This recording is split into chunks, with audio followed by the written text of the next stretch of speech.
আজকে আমাদের ফিজিক্স 6 এর বাকি অংশ অর্থাৎ চলতরিত আলোচনা। তো এই চ্যাপ্টারে মেইনলি আলোচনা হবে হচ্ছে তুল্যরোধ, যেটা তোমরা বেশ পরিচিত এর আগেও। তুল্যরোধ, তারণ বেগ, সেই সঙ্গে আছে কারশফের কারেন্ট ল, ভোল্টেজ ল, আর কিছু ইকুইপমেন্ট যেমন মিটার ব্রিজ, হুইটস্টোন ব্রিজ, আর শেষ দিকে আছে পোটেনশিওমিটার। তো আমরা একে একে আলোচনা শুরু করি। তো তারণ বেগের একটা ছোট অঙ্ক, যে এখানে একটা কপারের তার আছে যার প্রস্থচ্ছেদের ক্ষেত্রফল হচ্ছে গিভেন, আর এর মধ্যে যে কারেন্ট যাচ্ছে 5 অ্যাম্পিয়ার কারেন্ট। আমরা জানা আছে হচ্ছে কপারের পারমাণবিক ভর 63.5 আর তার ঘনত্ব দেওয়া আছে। কোয়েশ্চেন হচ্ছে তারণ বেগটা কত। আমরা যে সেই বিখ্যাত ফর্মুলা I = NA/VE, যেখানে ভি এর পরিচয় হচ্ছে তারণ বেগ। তাহলে আমরা এখান থেকে কি পাচ্ছি, V = I/NA আর ইলেকট্রনের চার্জ। তো এখানে আমাদের কি কি জানা আছে, I এর ভ্যালু কিন্তু আমরা জানি 5 অ্যাম্পিয়ার, সো এটা আমাদের জানা আছে। ক্রস সেকশনাল এরিয়া সেটাও দেওয়া আছে, এই হচ্ছে সেই প্রস্থচ্ছেদের ক্ষেত্রফল। ইলেকট্রনের চার্জ আমরা সবাই জানি E = 1.6 × 10⁻19 কুলম্ব। সো আমাদের আসলে বের করতে হবে হচ্ছে n এর পরিচয়টা। আসলে n এর পরিচয় ছিল একক আয়তনে ইলেকট্রন সংখ্যা বা ক্যারিয়ার সংখ্যা। তো একক আয়তনের জন্য আয়তনটা তো লাগবে, যে টোটাল আয়তনের মধ্যে কত আছে আর একক আয়তনে কত। তো সেটা আমরা এখান থেকে বের করতে পারি। একটু খেয়াল করো যে এখানে ক্যাপিটাল M হচ্ছে পারমাণবিক ভর, আর আমরা জানি এক পারমাণবিক ভর বা এক মোলের মধ্যে কতখানি ইলেকট্রন থাকে, সেই যে অ্যাভোগাড্রো সংখ্যক। ওকে, তাহলে এবার আমরা একটু ডিল করতে পারি। আমরা জানি ρ = m/v, তাহলে এখান থেকে আমরা আয়তনটা পাবো V = m/ρ, এবং কোয়েশ্চনে গিভেন m হচ্ছে তোমার 63.5 আর ডিভাইডেড বাই রো হচ্ছে 8.95, সবই গ্রামে আছে, সো কনভার্ট করার দরকার নেই। তাহলে এখানে একটা সার্টেন অ্যামাউন্ট অফ আয়তন আমরা পেয়ে গেলাম, কিন্তু এটার পরিচয় কিন্তু n না। এখানে হচ্ছে মোট আয়তনের মধ্যে কয়টা পরমাণু আছে বা কয়টা ইলেকট্রন আছে।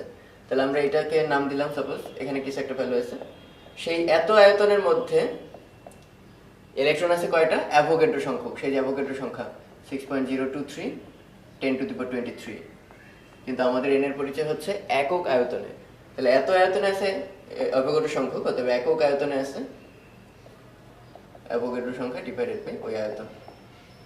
ওকে, তাহলে এখান থেকে আমরা মিটার কিউবে কনভার্ট করে নিবা। তাহলে এখান থেকে আমরা n এর ভ্যালুটা বের করে ফেলতে পারবো। এই যে ভ্যালুটা আসবে সেটা হচ্ছে n, পার মিটার কিউবে কনভার্ট করলে SI ইউনিট হবে। ওকে ওকে, রোধের সূত্রের উপর একটা অঙ্ক, যেখানে দুইটা তার আছে, প্রথমটা দৈর্ঘ্য দ্বিতীয়টার তুলনায় ছোট দেখতে পাচ্ছি, সেটা দেওয়া আছে। প্রথমটা দৈর্ঘ্য আর দ্বিতীয়টা দৈর্ঘ্য অনুপাত হচ্ছে 1:3, তার মানে দ্বিতীয়টা প্রথমটার তুলনায় 3 গুণ লম্বা। কিন্তু সেই সাথে তাদের পুরুত্ব কিন্তু সেম না, এখানে প্রস্থচ্ছেদ ক্ষেত্রফল বেশি, এখানে কম। তো ওটাও দেওয়া আছে এভাবে, প্রথমটার ব্যাসার্ধ, হ্যাঁ এই যে ক্রস সেকশন যে বৃত্তটা, সেটা ব্যাসার্ধ বাকিটার তুলনায় 3 গুণ, 3:1। এই যদি সিচুয়েশন হয় তাহলে কোয়েশ্চেন করছে এই তারের যে রোধ আর এই তারের যে রোধ, তাদের রেশিওটা কত হবে, that is R1 / R2 = what। আমরা এটা ইজিলি বের করতে পারি। রোধের ফর্মুলা কি ছিল মনে আছে, R = ρL/A। হ্যাঁ, তাহলে এখানে রোটা ছিল আপেক্ষিক রোধ, যেটা কেবল উপাদানের উপর ডিপেন্ড করে। তাহলে আমরা আসলে বলতে পারি R সমানুপাতিক L/A, কারণ দুইটা তার একই উপাদান বলা আছে। তাহলে আমরা এখান থেকে লিখতে পারি R1 / R2 = L1/L2, আর ব্যস্তানুপাতিক হবে A2/A1। আবার যেহেতু এগুলো একটা বৃত্ত, তাহলে তাদের প্রস্থচ্ছেদের ক্ষেত্রফল হবে আসলে πr²। তাহলে আমরা লিখতে পারি πr1² ডিভাইডেড বাই πr1²। তাহলে আলটিমেটলি থাকতেছে L1/L2, যেটা আমাদের কোয়েশ্চনে দেওয়া আছে, ইন্টু R2/R1²।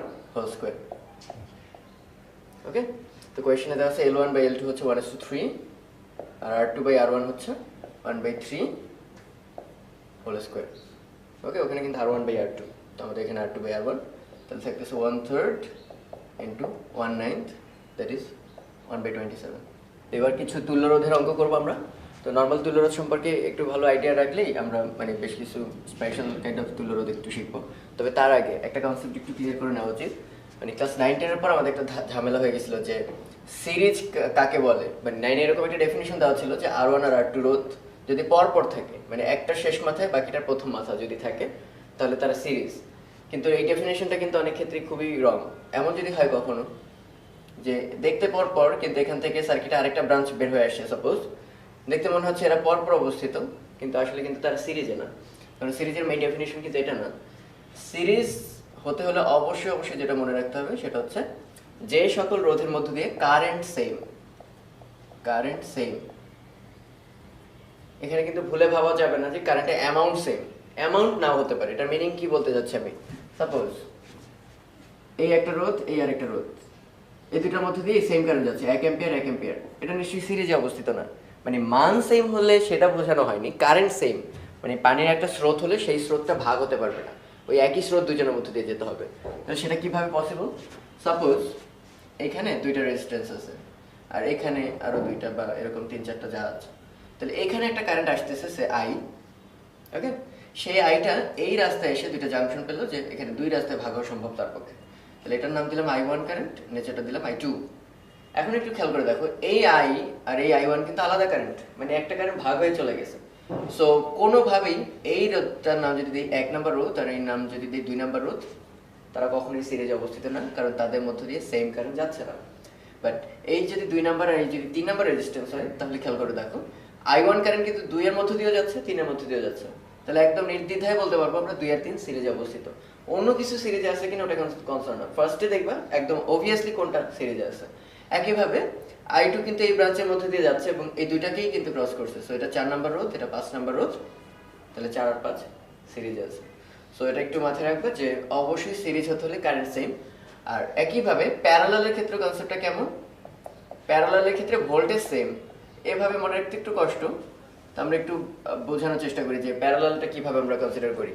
সেটা হচ্ছে একদম 19 এর ডেফিনিশন কি বলে, যে এই তিনটা রোধ দেখতেও প্যারালাল, নামেও প্যারালাল, মোটেই কিন্তু কনসেপ্টটা এমন না, কারণ প্র্যাকটিক্যালি তার কিন্তু কোনোটাই প্যারালাল থাকে না, এটা আমরা সবাই জানি। আসলে কি মিন করা হয় একটু খেয়াল করো, রোধের এই মাথার নাম দিলাম সাপোজ এ আর ওই মাথার নাম দিলাম বি, দুইটা নাম ভিন্ন কেন? কোয়াইট সিম্পল, রোধের কাজ কি? বাধা দেওয়া। তো কারেন্টের শুরুতে যে বিভবটা ছিল ওটা ক্রস করার পর কিন্তু বিভব সেম থাকবে না, বিভবের পার্থক্য না থাকলে কারেন্ট যায় না। তাহলে একটু খেয়াল করো, এই পর্যন্ত কিন্তু সবই এ, কারণ এর মাঝখানে বিভব পতন ঘটানো বা ড্রপ ঘটানোর মতো কোনো উপাদান নাই। তাহলে একইভাবে এই মাথা সব কয়টা মাথা যারা এর সঙ্গে কানেক্টেড সবাই হচ্ছে এ মাথা। সিমিলারলি এই বি মাথার সঙ্গে যতগুলো কানেক্টেড মাথা আছে সব কয়টাই বি মাথা, কারণ এর মাঝখানে রোধ বা ব্যাটারি বা ক্যাপাসিটর এমন কোনো এলিমেন্ট নাই যারা বিভবের পতন ঘটায় বা জমায় রাখে। সো একটু খেয়াল করে দেখো, A B A B A B, তাহলে আমি কি দাবি করতে পারি না যে এই তিনটা রোধের একটা মাথা এ বিন্দুতে আর বাকি পুরা মাথা আবার বি বিন্দুতে, ওকে। তাহলে ডেফিনেশনটা কি হবে, কতগুলো রোধের এক মাথা একটা সার্টেন পয়েন্টে আর বাকি মাথা আরেকটা সার্টেন পয়েন্টে যদি আনা যায় তাহলেই তারা প্যারালাল। কিরকম হতে পারে, এই ছবিটাই দেখতে হয়তো এমন হতে পারে, আনবিলিভেবল লাগতে পারে, কিন্তু আসলেই কিন্তু তাই। এই যে এই তিনটা রেজিস্টার প্যারালাল, কারণ তাদের সবার এই মাথা এ বিন্দুতে, সবার ওই মাথা আরেকটা পয়েন্ট বিতে। চেহারা দেখে কিন্তু প্যারালাল ডিসাইড করা যাবে না, ডিসিশনটা হবে এক মাথা একটা সার্টেন পয়েন্টে আর এক মাথা একটা সার্টেন পয়েন্টে কিনা, তারই একটা প্রমাণ আমরা এখনকার অঙ্কটা দেখব। ওকে, প্রথমে আমাদের ডিউটি হচ্ছে এ আর বি মাথা ডিফাইন করা, কারণ তুল্যরোধ এই দুইটা মাথার মধ্যে কিন্তু নির্ণয় করতে বলা হবে।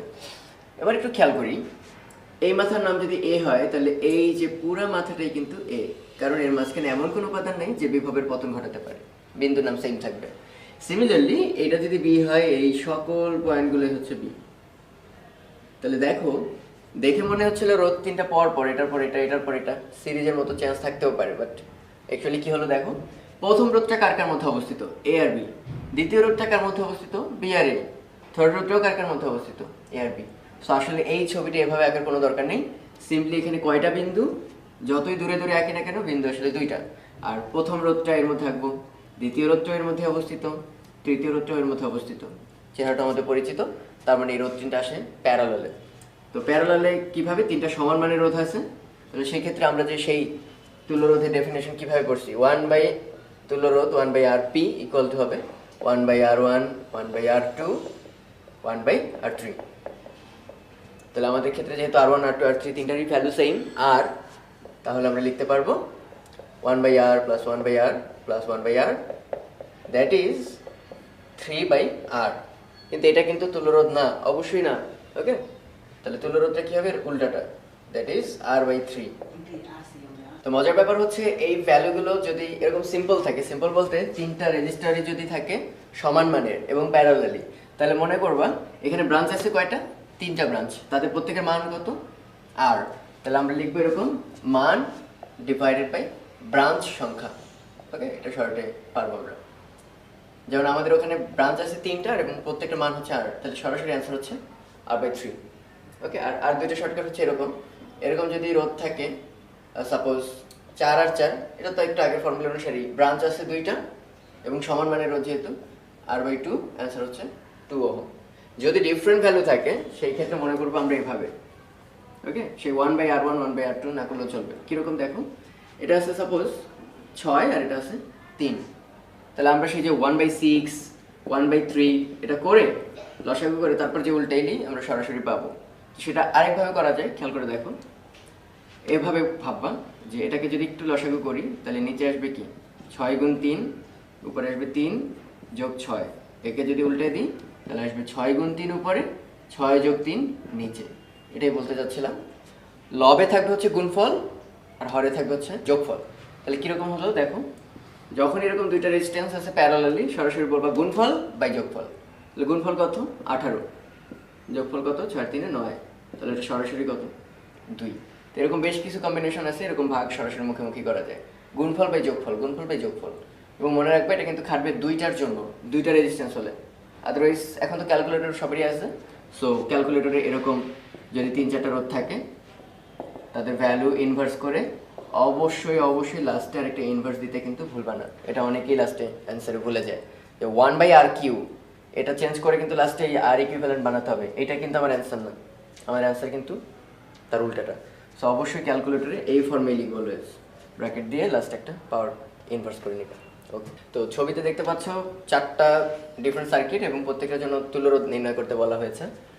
তো যদিও তাদের চেহারা একেবারেই ডিফারেন্ট, কিন্তু মজার ব্যাপার হচ্ছে আসলে তারা একই সার্কিট। ওকে, তো এর মাধ্যমে আমরা আসলে জানতে পারবো চেহারা মেইন না, মেইন হচ্ছে তোমার কনফিগারেশনটা আসলে কেমন, বিন্দু দিয়ে আমরা বুঝতে পারবো।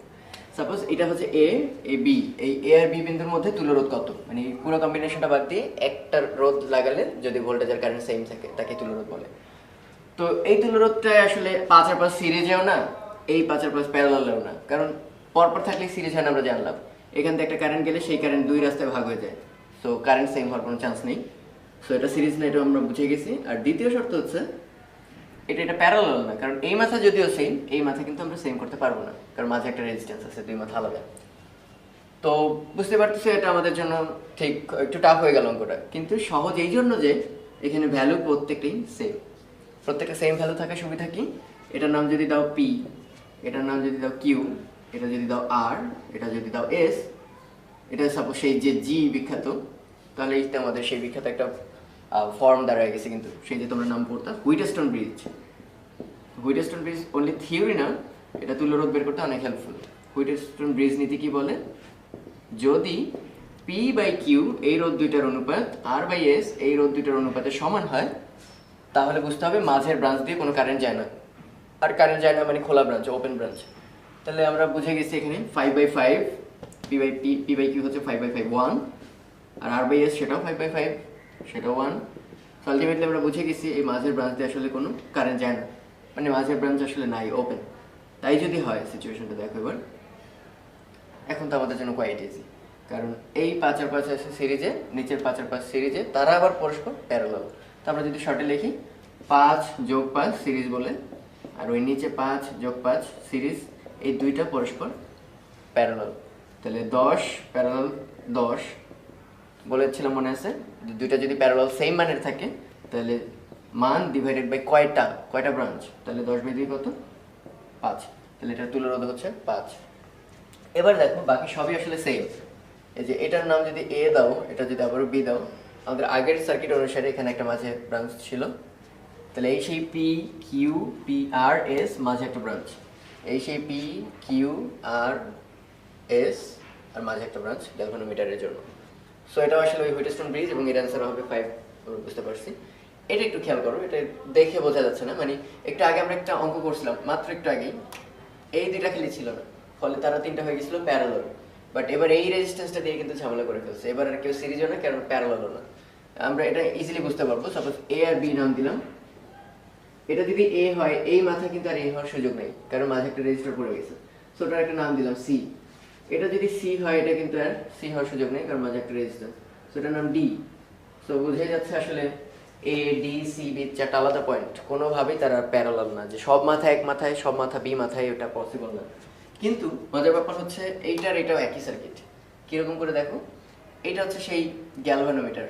ওকে, তাহলে হুইটস্টোন ব্রিজের ক্ষেত্রে কি হয়, গ্যালভানোমিটারটা থাকে না, তারপর কি থাকে, পি আর কিউ হয়ে যায় সিরিজ, আর আর এস হয়ে যায় সিরিজ। তো খেয়াল করে দেখো, এটা যদি না থাকতো তাহলে এটার নাম পি আর এটা কিউ পরস্পর থাকতো সিরিজে, এটার নাম আর এটার নাম এস, এরা থাকতো পরস্পর সিরিজে। আর মাঝে যদি এটা না থাকতো, সেই পি আর কিউ আর নিচে আর আর এস পরস্পর প্যারালাল। তো এটা আসলে একটা হুইটস্টোন ব্রিজ নীতি, এটার অ্যান্সার 5। আর এটাও একটা হুইটস্টোন ব্রিজ, দেখতে অদ্ভুত লাগে তারপরে সত্যি, কারণ খেয়াল করে দেখো এই হচ্ছে সেই গ্যালভানোমিটার ব্রাঞ্চটা। হ্যাঁ, এই যে এই মাথাটা দেখতে পাচ্ছ, এটা ধরে আমি উল্টা ওইখানে রাখবো, তাহলে কি এই যে এরকম একটা খাপের মতো খুলে ওই পাশে চলে যাবে, তো তখন হবে যে এটা দেখতে এটার চেহারা হবে এরকম, এই যে। ওকে, এই হচ্ছে সেই ওই মাথাটা, এবং এই মাথাটাও ধরে উল্টে রাখবো। এখন তাকে দেখো, এই সাপোজ পি, এটা কিউ, এটা হচ্ছে যেটা ছিল গ্যালভানোমিটার, এটা আর, এটা এস। একদম প্রথম ছবির মতো, গ্যালভানোমিটার যদি না থাকে পি কিউ সিরিজ আর আর এস সিরিজ, তার পরস্পর প্যারালাল। ওকে, এই হচ্ছে হুইটস্টোন ব্রিজের মানে মোটামুটি কয়টা কম্বিনেশন পসিবল। সবকটা চেহারা দেখা মাত্রই তোমরা বুঝে যাবে এটা হুইটস্টোন নীতিতে পি বাই কিউ আর বাই এস হলে গ্যালভানোমিটার ব্রাঞ্চটা বাতিল। ওকে, তো সার্কিটে যদি কখনো দেখো সিরিজ প্যারালাল নাই, মোস্ট প্রবাবলি হুইটস্টোনে আছে, কারণ তোমাদের ওয়াই ডেল্টা বাই টাইপের টাফ কম্বিনেশনগুলো দেয় না। সো এই শব্দটা মাথায় রাখবা, কোনো কঠিন কম্বিনেশন পাইলে হুইটস্টোন আমরা একটু খুঁজে দেবো। আচ্ছা, সাপোজ এ আর বি বিন্দুর মধ্যে তুল্যরোধ নির্ণয় করতে বলা হয়েছে, তো দেখেই বোঝা যাবে এই দুই দুই কিংবা এগুলো সিরিজেও না প্যারালাল না।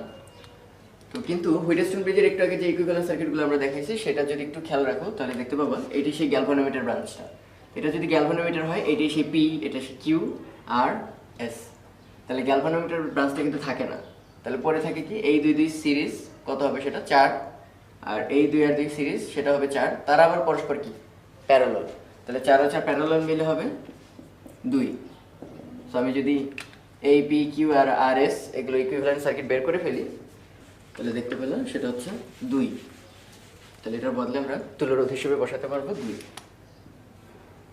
ওকে, এই 2 আর 2 কীভাবে আছে, প্যারালাল। সো লাস্ট পর্যন্ত আলটিমেটলি আসবে 2 আর 2 তার অর্ধেক 1।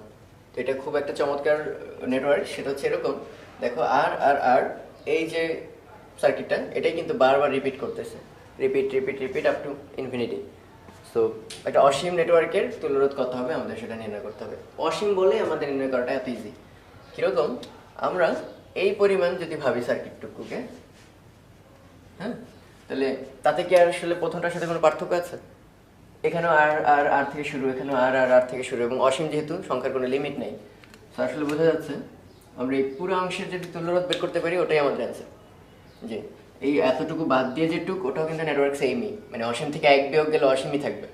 তাই আমরা আসলে নির্ণয় করতে যাচ্ছি এইটার তুল্যরোধ এক্স। তাহলে আমরা এই পুরো সার্কিট এলিমিনেট করে ওই জায়গায় তার তুল্যরোধ এক্সটাকে বসাই দিই। প্রথম অংশটুকু বাতিল রাখছি এই, তাহলে কি থাকলো এখানে আর আর আর, আর ওই পুরা লম্বা লাল নেটওয়ার্কটুকুর বদলে আমরা বলছি তার তুল্যরোধ হচ্ছে এক্স। তো যাই যা হোক না কেন, আমরা বলছি এটারও যা তুল্যরোধ, আর একটা নেটওয়ার্ক অ্যাড করলো তাই তুল্যরোধ। সো এই পুরো সার্কিটের তুল্যরোধ আবারও কত হবে, এক্সই থাকবে। ওকে, তাহলে সেটা আমরা কিভাবে বের করতে পারি, সেই তুল্যরোধ এক্স হবে, এটার তুল্যরোধ আমরা ইজিলি বের করতে পারি। কিরকম, আর আর এক্স কিভাবে আছে, প্যারালাল, তাহলে আর প্যারালাল এক্স, সেই সঙ্গে এই দুটা আর আছে সিরিজে, তো আর প্লাস আর। তো সেটা কিভাবে একটু ক্যালকুলেট করি আমরা, এক্স ইকুয়াল টু, মনে আছে দুইটা রোধ যদি থাকে প্যারালাল, গুণফল বাই যোগফল, তাহলে R x divided by R plus x plus 2r। তাহলে আমরা যদি একটু লসাগু করি, তাহলে এখানে আসবে R x plus x square equal to R x plus 2r square plus 2rx। Okay, গুণ করে দিলাম আমরা, এই আর প্লাস এক্স বামে ডানে গুণ করে দিলাম। তাহলে আর এক্স এখানে কাটা যাবে, তাহলে পরে থাকবে হচ্ছে x square minus 2rx minus r square 2r square equal to 0। তাহলে ওইখান থেকে সলভ করে দেখতে পাবো এটা একটা দ্বিঘাত সমীকরণ। তাহলে দ্বিঘাত সমীকরণ সলভ করলে আসবে এক্স ইকুয়াল টু সেই যে minus B plus minus root over B square plus 4ac সেই জিনিস। তাহলে এখানে মাইনাস বি এর ভ্যালুটা আসবে plus 2r plus minus root over সেই 4r square B square. Okay, minus 4 into AC, A হচ্ছে এখানে 1 আর সি হচ্ছে মাইনাস 2r স্কোয়ার, তাহলে মাইনাস মাইনাসে plus 4 into 2 r square divided by 2 into 1 2a। তাহলে পরে থাকলো এই 2 দিয়ে ভাগ করলে r plus minus root over এখানে 4 এখানে 4 দুগুণে 8 12 ডিভাইডেড বাই 2 রুটের বাইরে, তাহলে রুটের ভেতরে কত ডিভাইডেড বাই 4, তার মানে 12 বাই 4 r স্কয়ার। তাহলে পরে থাকলো r plus minus root 3r বা 1 plus minus root 3 times r। তাহলে এখানে এই মাইনাসটা গ্র্যান্টেড হবে না, কারণ সেক্ষেত্রে রোধ আসবে নেগেটিভ, 1 থেকে 1 এর চেয়ে বড় কিছু বিয়োগ যাচ্ছে। সো আলটিমেটলি অ্যান্সারটা হবে 1 প্লাস রুট 3 টাইমস r। এই হচ্ছে এই পুরো নেটওয়ার্কের তুল্যরোধ। তো আরেকটা তুল্যরোধ নেটওয়ার্কটা দেখে মনে হয় অনেকটা হোয়াইটস্টোন ব্রিজ, কিন্তু আসলে কিন্তু না। খেয়াল করে দেখো, হোয়াইটস্টোন যদি হতে হতো এখানে পি এটা কিউ এটা আর এটা এস সব ঠিক আছে, মাঝে গ্যালভানোমিটার তাও ঠিক আছে, বাট ঝামেলা কোথায়? এবার কিন্তু এই দুইটা বাহুতেও দুইটা রোধ আছে। সো এটা আসলে হোয়াইটস্টোন ব্রিজ নীতি মানে না। তো মেথড কীভাবে করতে হয় সেটাও ইজি, আমরা এখন ওই মেথডে একটু ক্যালকুলেশন করে দেখব। এই জাতীয় ঝামেলার ক্ষেত্রে বা প্রবলেমের ক্ষেত্রে আমরা বাইরে আরবিট্রারিলি একটা ব্যাটারি ধরে নেব। সাপোজ এই হচ্ছে আমি একটা বাইরে ব্যাটারি ধরে নিলাম, ওকে, ব্যাটারির ইএমএফকে ধরলাম ই। এখন এই ব্যাটারি থেকে নিশ্চয়ই একটা কারেন্ট বের হবে, সেটার নাম দিলাম আই। তাহলে এই কারেন্টটা এই টোটাল নেটওয়ার্কে যে বাধা ফিল করবে সেটার নামই তুল্যরোধ। তাহলে আমরা সরাসরি লিখতে পারি ই ইকুয়াল টু আই, আর যে রোধটা ফিল করবে সেটার নামই হচ্ছে তুল্যরোধ। তার মানে আমাদের এটা বের করতে হবে এখন। তাহলে এটা আমরা একটু এভাবে ভাবি, এই আই এখানে অনেক প্যাচ খেয়ে তারপর আবার আই আকারেই ফিরবে, এটা নিয়ে কারো কোনো সন্দেহ নেই। তাহলে দেখো এবার এই আইটা যখন এই পয়েন্টে আসবে নিশ্চয়ই দুই রাস্তায় ভাগ হয়ে যাবে। এই রাস্তায় ধরলাম আমরা, ভাগ হয়ে গেছে I1, তাহলে বাকি পড়ে থাকবে কত? এসছিল হচ্ছে আই, চলে গেল I1, তাহলে এই রাস্তায় যাবে I মাইনাস I1। সেই I মাইনাস I1 তো অবশ্যই এখানে তার কোনো পাথ নাই, একটাই রাস্তা, তো এখান থেকে যেতে বাধ্য I মাইনাস I1। আর এবার এই I1 যখন যাবে যাবে যাবে এই পয়েন্টে আসার পর আবার দুইটা রাস্তায় ভাগ হবে। সাপোজ এই রাস্তায় ভাগ হলো I2, তাহলে এই রাস্তায় অবশ্যই কত যাবে? আসছিল I1, ভাগ হয়ে গেছে I2, অর্থাৎ I1 মাইনাস I2 যাবে এই রাস্তা দিয়ে। ওকে, এখন খেয়াল করো I1 মাইনাস I2 এই রাস্তা দিয়ে আসতেছে, আর এখানে I মাইনাস I1 আসতেছে। তাহলে কারশফের কারেন্ট ল ওয়াইজ এই পয়েন্টে তারা দুইজন যোগ হয়ে তারপর ফ্লো করবে, এবং সেটা কত হবে? I1 মাইনাস I2 এখান থেকে আসছে, আর এখান থেকে আসছে I minus I1, plus I minus I1, that is I1 বাদ থাকবে I মাইনাস I2। এই কারেন্টটা ফ্লো করবে হচ্ছে এখান থেকে I মাইনাস I2, আর এখানে তো দেখতেই পাচ্ছি এই I2 এদিকে যেতে বাধ্য। ওকে, তারপরে এই যে দেখো I2 plus I minus I2 যোগ করার পর আবার এই পয়েন্টে কত আসবে? I2 যোগ I মাইনাস I2, I2 কাটা, দ্যাট ইজ আবার I আকারে ফিরে আসবে। সার্কিটটা কমপ্লিট হলো। তো এখন আমাদের ডিউটি হচ্ছে কারশফের ভোল্টেজ ল অ্যাপ্লাই করে এটার তুল্যরোধটা নির্ণয় করা। এটা একটা ডিফারেন্ট অ্যাপ্রোচ তুল্যরোধ বের করার। তাহলে সেরকম দেখো এখানে একটা লুপ আছে, লুপ নাম্বার 1, এই আরেকটা লুপ আছে লুপ নাম্বার 2, আরেকটা লুপ কিন্তু আছে এই যে বাইরে যে লুপটা, তাহলে এটার নাম দিলাম লুপ নাম্বার 3। তাহলে একই সঙ্গে কারশফের ভোল্টেজ লটা মনে করো, আমরা 1 নাম্বার লুপে কারশফের ভোল্টেজ ল শর্টে আমরা বলি KVL অ্যাট লুপ নাম্বার 1। তাহলে কীরকম হয় খেয়াল করো, যখন ঢুকতে দেখবা কারেন্ট যদি ওই ডিরেকশনে হয়, মানে তোমার আঙুল চালানোর দিক আর কারেন্টের দিক যদি সেম ডিরেকশন হয়, প্লাস ধরে নিবা। তাহলে কীরকম স্টার্ট করলাম, এই পয়েন্টে ভোল্টেজ কত? I1 ইন্টু আর, এবং সামনে প্লাস। এরপর দেখো এদিকে কারেন্ট যাচ্ছে, এবং সেই কারেন্টের মান কত? সেটা হচ্ছে I1 মাইনাস I2। তাহলে I1 মাইনাস I2, আর যে রোধের মধ্যে দিয়ে যাচ্ছে প্রত্যেকটা ভ্যালু হচ্ছে R। তাহলে এই লুপ ঘুরে যাচ্ছে যাচ্ছে যাচ্ছে যাচ্ছে যাচ্ছে। এবার দেখো আমি যেদিকে হাত ঘোরাচ্ছি কারেন্ট কিন্তু তার উল্টা ডিরেকশনে, তাহলে এখানে আসবে কিন্তু প্লাস না মাইনাস, এবং সেই কারেন্ট কত? এই ব্রাঞ্চে কারেন্ট ছিল I মাইনাস I1 ইন্টু এখানে রোধের মান হচ্ছে R। যাচ্ছে হাত ঘোরাচ্ছি, এবারও কিন্তু কারেন্ট আমার হাত ঘোরানোর দিকের সাথে উল্টো দিকে, সো এখানেও একটা মাইনাস। তাহলে কত আসবে? I minus I1 into R, I minus I1 into R, ঘোরাচ্ছি আবার আগের পয়েন্টে চলে আসছে। তাহলে যে পয়েন্ট থেকে স্টার্ট করবো যখন ওই পয়েন্টে চলে আসবো উইদাউট এনি রিপিটেশন, তাহলে যে কয়টা ভোল্টেজ পাবো সব কয়টা ভোল্টেজের যোগফল হবে 0। এটা নামে কারশফের ভোল্টেজ ল। তাহলে এটা গেল কারশফের voltage law at loop number 1। এবার লুপ নাম্বার 2 তে নিশ্চয়ই আরো ইজিলি বুঝতে পারবো আমরা, KVL অ্যাট লুপ 2। একই মেথড আবার শুরু করি, এই পয়েন্ট থেকে যাত্রা শুরু করলাম। শুরুতে যেহেতু একই ডিরেকশনে current, so plus I2 into R, যাচ্ছে যাচ্ছে যাচ্ছে আবারও প্লাস I2 ইন্টু আর, যাচ্ছে যাচ্ছে যাচ্ছে। এবার কিন্তু নিচে নামার সময় কারেন্টের দিক উল্টা, সো মাইনাস, এবং ওই ব্রাঞ্চের কারেন্টের ভ্যালু হচ্ছে I minus I2 into R, যাচ্ছে যাচ্ছে যাচ্ছে যাচ্ছে। এবারও কিন্তু কারেন্টের ডিরেকশন উল্টা, মাইনাস, এবং এই ব্রাঞ্চে কারেন্ট হচ্ছে I1 minus I2, I1 minus I2 into আর, করতে করতে করতে আবার আগের পয়েন্টে ফেরত আসলাম। সো এখানে দুইটা ইকুয়েশন, চলকও দুইটা, I1 আর I2, I এর মাধ্যমে অ্যান্সার আসবে। তাহলে এটা সলভ করলে দেখতে পাবা I1 এর ভ্যালু আসবে 3/5 অফ I, টোটাল কারেন্টে 3/5, আর I2 এর ভ্যালু আসবে 2/5 ইন্টু I। তোমরা একটু বাসায় চেক করে দেখবে। তো এখনও কিন্তু আমাদের কাজ শেষ হয়নি, কারণ I এর মান আমরা জানি না, ওটা আমাদের ধরার রাশি ছিল। এখন একটা লুপ আমাদের বাকি আছে, তাহলে সেটা কীরকম? লুপ নাম্বার 3, ওখানে আমরা কেভিএল অ্যাপ্লাই করবো। ওকে, তাহলে দেখো আবারও যে দিক থেকে ঢুকতে শুরু করলাম, তাহলে plus I minus I1 into R, যাচ্ছি যাচ্ছি যাচ্ছি, আবারও সেই I minus I1 into R, okay, যাচ্ছি যাচ্ছি যাচ্ছি, এই পয়েন্টে এসে I মাইনাস I2 ইন্টু আর। এখন আমার ডিরেকশনে কারেন্ট আছে, এবার সরাসরি কী পাচ্ছি? নেগেটিভ মাথা, এবং এখানে কোনো কারেন্ট দেখানোর দরকার নেই, কারণ ভোল্টেজ তো অলরেডি আছে ব্যাটারি। যাচ্ছে যাচ্ছে যাচ্ছে যাচ্ছে যাচ্ছে, আবার আগের পয়েন্টে ফেরত আসছি। সো এটা ইকুয়াল টু 0, কার সবাই ভোল্টেজ অ্যাপ্লাই করবে। এখান থেকে দেখতে পাবা E সমান 7/5 টাইমস IR। তো আমাদের আসলে কাজ শেষ। E সমান 7/5 IR, কিন্তু আমরা তো শুরুতেই জানতাম E সমান হচ্ছে I ইন্টু তুল্যরোধ। তাহলে এই দুটো যদি ইকুয়াল করি, I ইন্টু তুল্যরোধ ইকুয়াল টু হচ্ছে 7/5 টাইমস IR। তাহলে আমরা I যদি বাদ দিতে পারি, তাহলে আসলে তুল্যরোধটা হবে এই যে প্রত্যেকটা রোধ R, তার 7/5 ইন্টু R। এটা হচ্ছে একটা সুন্দর মেথড। কখনো যদি খুব অপরিচিত সার্কিট আসে, কারশফের ভোল্টেজ ল মেথডে আমরা অবশ্যই সলভ করতে পারবো। এটা আরেকটা এক্সাম্পল যেটা কারশফের ভোল্টেজ ল দিয়ে সলভ করা যায়। তো এটা তোমরা অনেকেই হয়তো জানো যে এই কিউবটার যদি এই বাহুগুলোতে রোধগুলো না থাকতো, তাহলে অঙ্কটা কিন্তু একদম কোয়াইট সিম্পল। আমি অঙ্কটা দেখাচ্ছিও বেটার। সাপোজ যদি এরকম থাকতো যে এই বাহুগুলোয় কোনো রোধ নাই, যেমন আমাদের এখানে কিন্তু এই বাহুগুলোতেও রোধ আছে, হ্যাঁ, যদি না থাকতো তাহলে আমরা এই দুইটা মাথা সেম করে দিতে পারতাম। তাহলে এই রোধটা কি প্যারালাল হতো।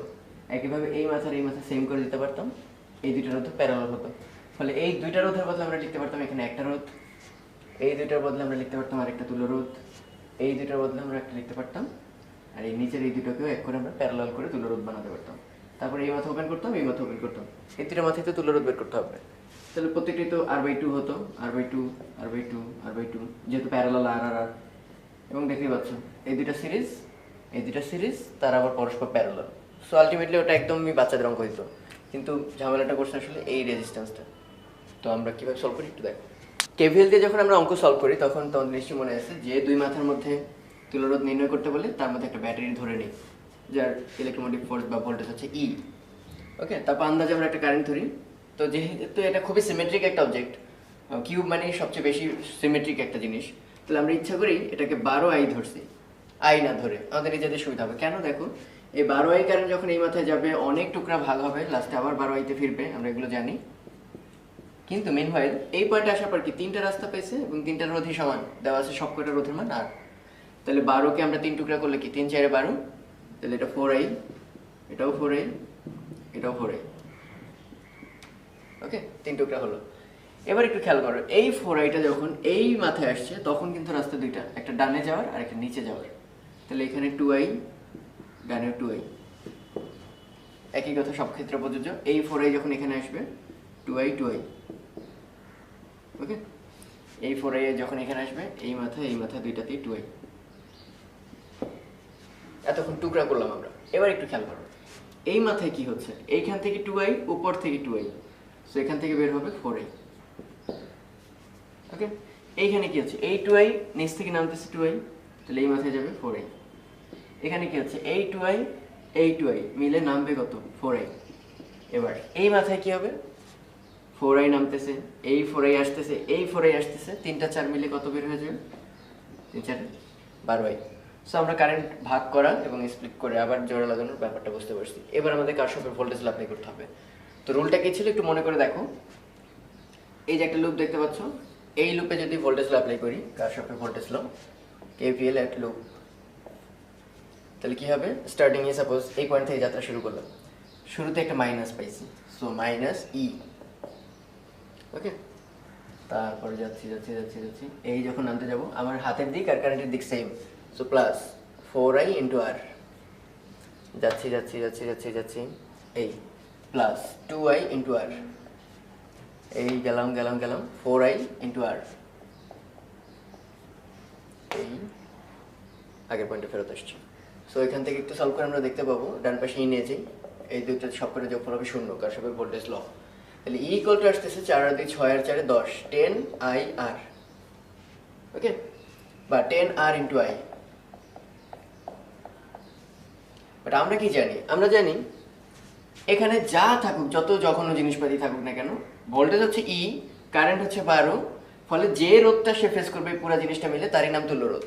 তাহলে আমরা এখানে দেখতে পারি ভি ইকুয়াল টু আই এর ফর্মুলা অনুসারে ই, এটাই হচ্ছে আমাদের ভোল্টেজ, কারেন্ট কত বের হয়েছিল আমরা গেস করে নিচ্ছি হচ্ছে 12i, তাহলে 12i, আর যে রোধ এই পুরা জায়গাটা ফেস করবে তারই নাম হচ্ছে তুল্য রোধ, যেটা আমরা নির্ণয় করতে চাই।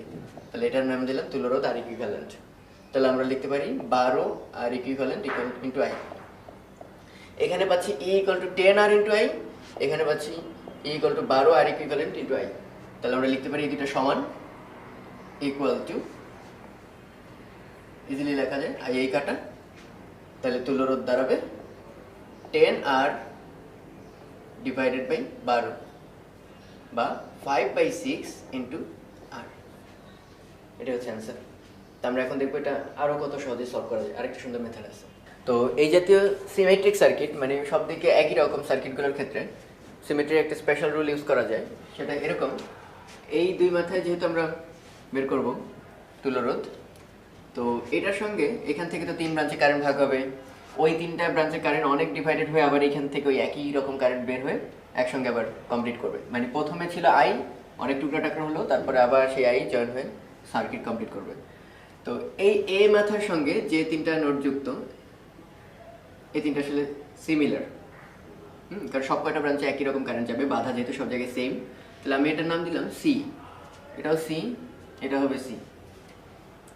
একইভাবে এই বি এর সাথে যুক্ত যেটা, সাপোজ এটা ডি হলে এটার সাথে যুক্ত হবে এই ডি, এই মাথায় ডি, মানে ডিফারেন্ট কোনো ভোল্টেজ হওয়ার সুযোগ নেই সিমেট্রির কারণে। তাহলে আমাদের এখানে টোটাল নোড সংখ্যা হচ্ছে 2 মাথা হচ্ছে এ আর বি, আর মাঝে আরো 2টা পয়েন্ট আছে সি আর ডি। এখন আমাদের চেক করতে হবে কোন নোডের মধ্যে কি কি রোধ আছে। সাপোজ এ আর সি এর মধ্যে কি কি আছে খেয়াল করো, A C A C A C, মোট 3টা রোধ, সবার মান হচ্ছে আর করে। তাহলে এই এই এই সহজ আঁকলাম। আবার বি আর ডি এর মধ্যে আমরা দেখলাম বিডি বিডি বিডি, আবারও 3টা রেজিস্ট্যান্স বিডি বিডি বিডি। এবার আমরা দেখবো সি আর ডি এর মধ্যে কয়টা আছে।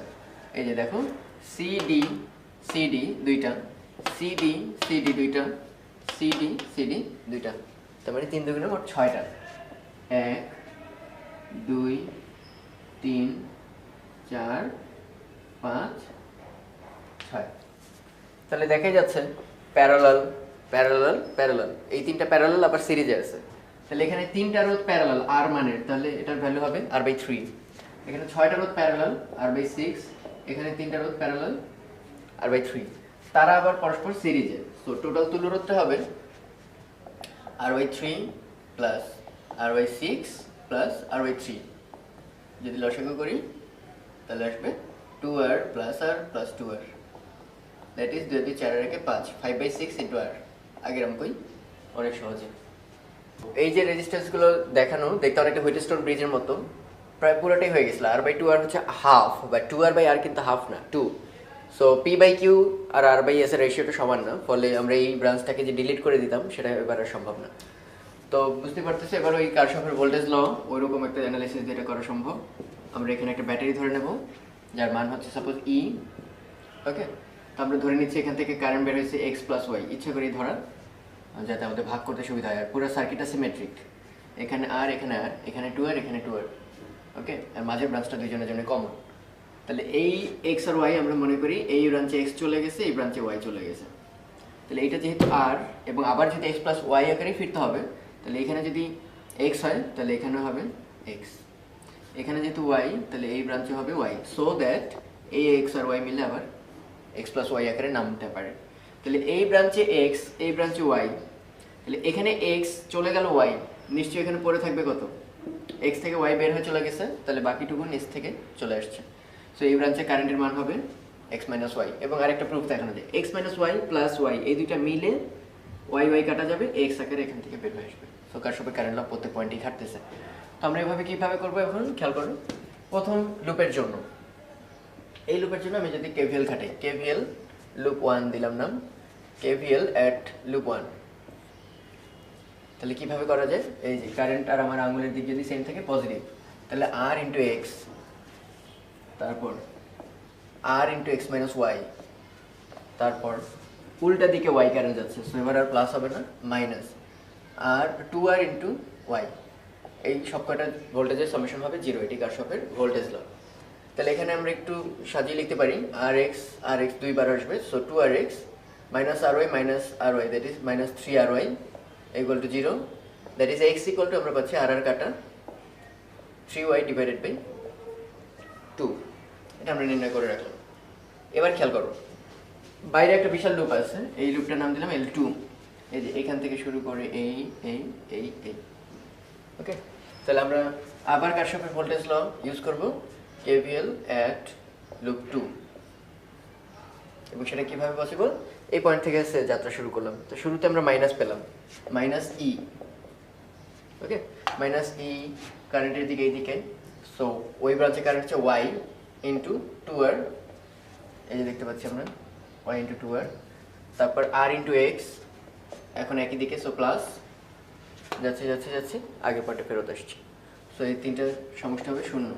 তাহলে এখান থেকে পাচ্ছি E equal to 2ry plus R into x, okay. আবার ই সমান কি লেখা যায় একটু খেয়াল করে দেখো, এই পুরা যে সার্কিটটা, এই পুরো সার্কিটটার এই পুরো অংশটাই হচ্ছে তুল্যরোধ, যেটা আমরা নির্ণয় করতে যাচ্ছি। ভোল্টেজ হচ্ছে ই আর কারেন্ট বের হয়েছে কিন্তু এক্স প্লাস ওয়াই। তাহলে আমরা ওহমের সূত্র থেকে লিখতে পারি V equal to IR, V হচ্ছে এখানে ই ব্যাটারির পোটেনশিয়াল, কারেন্টের মান হচ্ছে এক্স প্লাস ওয়াই, আর রেজিস্ট্যান্স যেটা নির্ণয় করবো এটি হচ্ছে তুল্যরোধ আর ইকুইভ্যালেন্ট। তাহলে ই এর জায়গায় আমরা ওটা বসাই দিই, x plus y into R equivalent equal to 2r y, y এর জায়গায় আমরা এটা বসাতে পারি এখন, এই যে এক্স এর জায়গায়, তাহলে 2ry plus R into x এর জায়গায় লিখে দেবো 3y ডিভাইডেড বাই 2, এখানে আমরা এক্স এর জায়গায় তাই লিখে দেবো 3y divided by 2 plus Y, সব কিছু ওয়াইতে নিয়ে আসবো, তারপর সলভ করলে দেখবো হয়ে যাচ্ছে 2ry প্লাস 3/2ry, ওকে। এটা একটু ক্যালকুলেট করলে দেখতে পাবা আর এর মান আসবে 7/5 ইন্টু আর। সিমেট্রির আরেকটা সুন্দর এক্সাম্পল, এই সার্কিটটা দেখেই বোঝা যাচ্ছে এর বাম আর ডান একটা রিফ্লেক্টেন্স যদি তৈরি করি আয়নার মতো করে, তাহলে এটা সুন্দর মতো একটা সিমেট্রিক সার্কিট, দ্যাট ইজ বামেও যা ডানেও অবিকল তাই। তো এইসব ক্ষেত্রে সুবিধাটা হচ্ছে আমাদের এই যে এই সিমেট্রি লাইনের উপর যতগুলো পয়েন্ট তাদের পোটেনশিয়াল সেম থাকতে হবে, যেহেতু তাদের আবার একই জায়গায় অ্যালাইন করলে একই বিন্দুতে বিন্দু মিলে যেতে হবে, তাই এই বিন্দু আসলে সেম বিন্দু।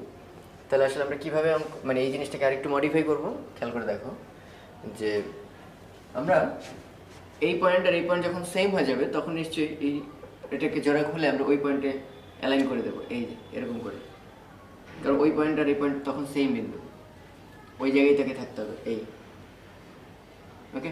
তাহলে সিচুয়েশনটা দেখো, আমরা যে কোনো এক পাশ নিয়ে আলোচনা করলেই বাকি পাশ হয়ে যাবে। এই পাশটুকু খেয়াল করে দেখি, এই আর এই আর সবই দেখো প্যারালালি, খেয়াল করে দেখছো, এই মাথা সবারই সেম, এই মাথা সবার সেম, আর ওই মাথা তো এইখানেই যুক্ত আছে, সো বোঝা যাচ্ছে ওই মাথাও সেম। তাহলে তিনটা রোধ যদি প্যারালাল থাকে সেম মানের, তাহলে তাদের তুল্যরোধ হবে R/3, উইদাউট এনি ডাউট বোঝাই যাচ্ছে ডান পাশেও কত হবে R/3। তাহলে এই পার্ট এবং এই পার্ট যেহেতু এরকম জোড়া লেগে আছে, সো এই দুটো আসলে সিরিজে আছে, R/3 প্লাস R/3, ওকে। আর এইখানে সেই ব্যাটারিটা, সো তুল্যরোধটা আমরা পেয়ে গেলাম, তুল্যরোধ হচ্ছে আসলে 2R/3, এই হচ্ছে তুল্যরোধ 2R/3। আর দেওয়া আছে কোয়েশনে যে ইলেকট্রোমোটিভ ফোর্স কত ব্যাটারির, অভ্যন্তরীণ রোধ কত, আর ক্যাপিটাল আর এর মান দেওয়া আছে 2 ওহম। কোয়েশন করছে এই ব্রাঞ্চে তাহলে কারেন্ট যাবে কত, মানে টোটাল কারেন্টটা কত হবে। যেহেতু আমরা তুল্য রোধ বের করে ফেলছি, টোটাল কারেন্ট এখন quite easy, EMF divided by তুল্য রোধ, সেটা হচ্ছে 2R/3 প্লাস অভ্যন্তরীণ রোধ। ওকে, এই মানগুলো বসালেই কারেন্টটা বের করে ফেলতে পারবো। সিমেট্রিক সার্কিটের আরও একটা উদাহরণ, আরেকটা তুল্য রোধ বের করতে বলছে, এবং যথারীতি আগের অঙ্কের মতোই যদি এইখানে একটা প্লেন কল্পনা করো, তাহলে এটা বাম আর ডান পাশ কিন্তু কমপ্লিটলি সিমেট্রিক। তাহলে সেই ক্ষেত্রে এই মাথা এবং এই মাথা আসলে একই বিন্দু হতে হবে। তাহলে রোধটা যেহেতু একদম মিড পয়েন্ট থেকে চলে আসতে হবে, তাহলে আসলে এটা মুছে ফেললে রোধটা দুই টুকরা হয়ে যাবে। প্রত্যেকটা রোধের মান এখানে আর, তাহলে এই রোধটাকে আমরা দুই টুকরা করে ভেঙে এই মাথায় জয়েন করে দেবো, কারণ আমরা বললাম সব বিন্দু একই বিন্দু, সো এক বিন্দুতে এসে লাগবে। তাহলে আর রোধকে যেহেতু দুইটা টুকরা করলাম, তাহলে তারা নিশ্চয়ই ছিল এভাবে R/2 যোগ করলে সিরিজে ছিল আর, তাই ভাগ করার সময় আবার R/2 হয়ে যেতে হবে, আর বাকি সব কটা আর। তাহলে স্পষ্ট দেখা যাচ্ছে বাম পাশেরটাই আলোচনা করলে ডান পাশেরটা পেয়ে যাবো। R/2 এটা আছে প্যারালাল, তার সঙ্গে এই আর আছে সিরিজে, লাস্টেরটার সঙ্গে আছে প্যারালাল। যদি একটু শর্টে লিখি, তাহলে এই আর R/2 আছে প্যারালাল, এইটার সাথে এইটা, তার সঙ্গে এই আরটা আছে সিরিজে। ওকে, সেই পুরো জিনিসটার সঙ্গে নিচের আরটা আছে প্যারালাল, বলে এটার সঙ্গে এই আরটা প্যারালাল। ওকে, তাহলে এইটা একটু হাতে ক্যালকুলেশন করলেই এই জায়গাটা পেয়ে যাবে। এরকম একই জিনিস আছে দুইবার, সো বোঝাই যাচ্ছে এর সঙ্গে 2 গুণ করে দিলেই হবে। ক্যালকুলেশন আশা করি পারবা। যখন এই প্যারালাল চিহ্ন থাকবে তখন কি হবে, গুণফল বাই যোগফল। সাপোজ এই অংশটার জন্য ক্যালকুলেশন কি হবে, R²/2 গুণফল ডিভাইডেড বাই যোগফল, মানে 3/2R প্লাস আর। ওকে, এই পুরোটার সঙ্গে আবার প্যারালাল আর, তার সঙ্গে মাল্টিপল 2। সো আশা করি একটু রিডিউস করতে পারবো, আমি করে দিই আর এখানে। তাহলে এখানে 2 কাটা, আর কাটলে এখানে একটা আর থাকবে, R/3 plus are parallel R Times 2।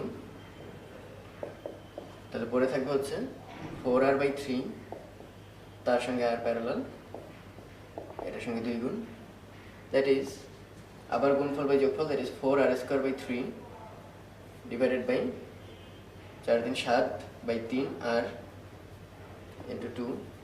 R কাটলে এখানে একটা আর যাবে, 3 কাটা যাবে, that is 4 divided by 7 times R into 2, that is 8/7 into R. Okay, আর এটা ইজি একটা সার্কিট, এটা দেখতে একটু কমপ্লেক্স লাগলেও আসলে কিন্তু একদমই সিম্পল। একটু খেয়াল করে দেখো, এই পয়েন্টের নাম যদি এ হয়, তাহলে এইটার মাথা হচ্ছে এ, এখানেও তাই। তাহলে দেখো এই রেজিস্ট্যান্স ইভেন 8, 3 সব কটারই এক মাথা হচ্ছে এতে।